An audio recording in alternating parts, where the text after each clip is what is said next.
سورۃ البقرہ آیت نمبر 161 کی تلاوت، ترجمہ اور تفسیر۔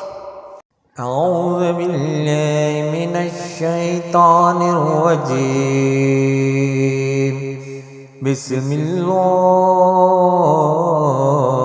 الرحمن الرحیم۔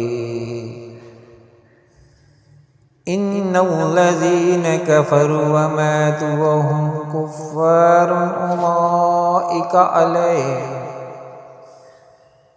اولئک علیہم لعنۃ اللہ والملائکۃ والناس اجمعین۔ بے شک وہ لوگ جنہوں نے کفر کیا اور کافر ہی مرے، ان پر اللہ اور فرشتوں اور انسانوں کی سب کی لعنت ہے۔ سورۃ البقرہ آیت نمبر 161 کی تفسیر۔ وَمَاتُوا وَهُمْ كُفَّارٌ، اور جو حالت کفر میں مرے۔ سب سے بدبخت آدمی کفر پر مرنے والا ہے، اگرچہ اس کی ساری زندگی اعلیٰ درجے کی عبادت و ریاضت اور تبلیغ و خدمت دین میں گزری ہو۔ کفر پر مرنے والوں پر اللہ تعالیٰ کی، فرشتوں کی اور تمام انسانوں کی لعنت ہے۔ برے خاتمے کا خوف۔ اس آیت سے معلوم ہوا مرتے وقت ایمان کی دولت سے محروم رہ جانا سب سے بڑی بدبختی ہے، اور اس وقت ایمان کا سلامت رہ جانا بہت بڑی سعادت ہے۔ لہذا ہر مسلمان کو چاہیے کہ وہ اگرچہ کتنا ہی نیک و پارسا، عبادت گزار اور پرہیزگار کیوں نہ ہو، اپنے برے خاتمے سے خوفزدہ رہے۔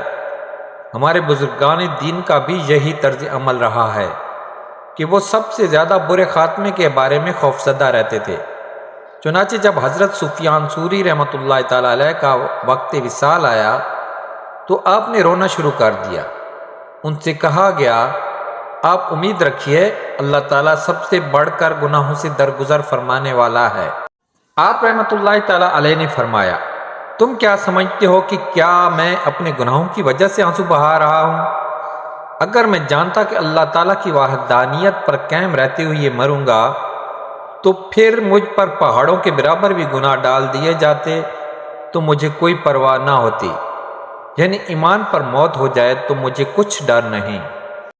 حضرت امام احمد بن حنبل رضی اللہ تعالیٰ عنہ کے انتقال کے وقت جب آپ کے صاحبزادے نے طبیعت دریافت کی تو فرمایا، ابھی جواب کا وقت نہیں ہے، بس دعا کرو کہ اللہ تعالیٰ میرا خاتمہ ایمان پر کر دے، کیونکہ ابلیس لعین اپنے سر پر خاک ڈالتے ہوئے مجھ سے کہہ رہا ہے کہ تیرا دنیا سے ایمان سلامت لے جانا میرے لیے باعث ملال ہے، اور میں اس سے کہہ رہا ہوں کہ ابھی نہیں، جب تک ایک بھی سانس باقی ہے میں خطرے میں ہوں، میں تجھ سے پرامن نہیں ہو سکتا۔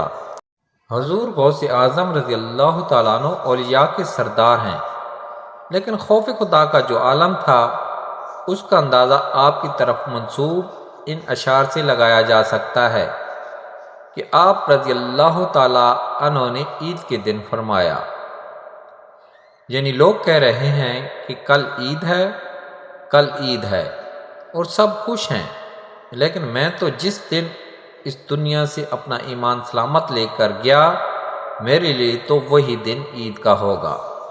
لعنت کرنے سے متعلق شرعی مسائل۔ یہاں آیت میں کافروں پر لعنت کی گئی ہے۔ یہ مسئلہ یاد رکھنا چاہیے کہ جس شخص کے کفر پر مرنے کا یقین نہ ہو اس پر لعنت نہ کی جائے۔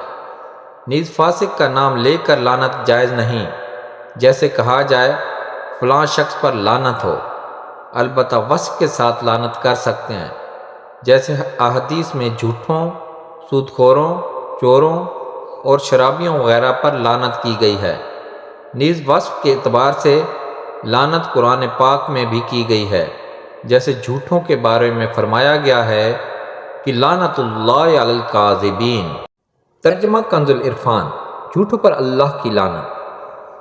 والناس اجمعین، اور تمام لوگوں کی لعنت۔ مومن تو کافروں پر لعنت کریں گے ہی، بروز قیامت کافر بھی ایک دوسرے پر لعنت کریں گے۔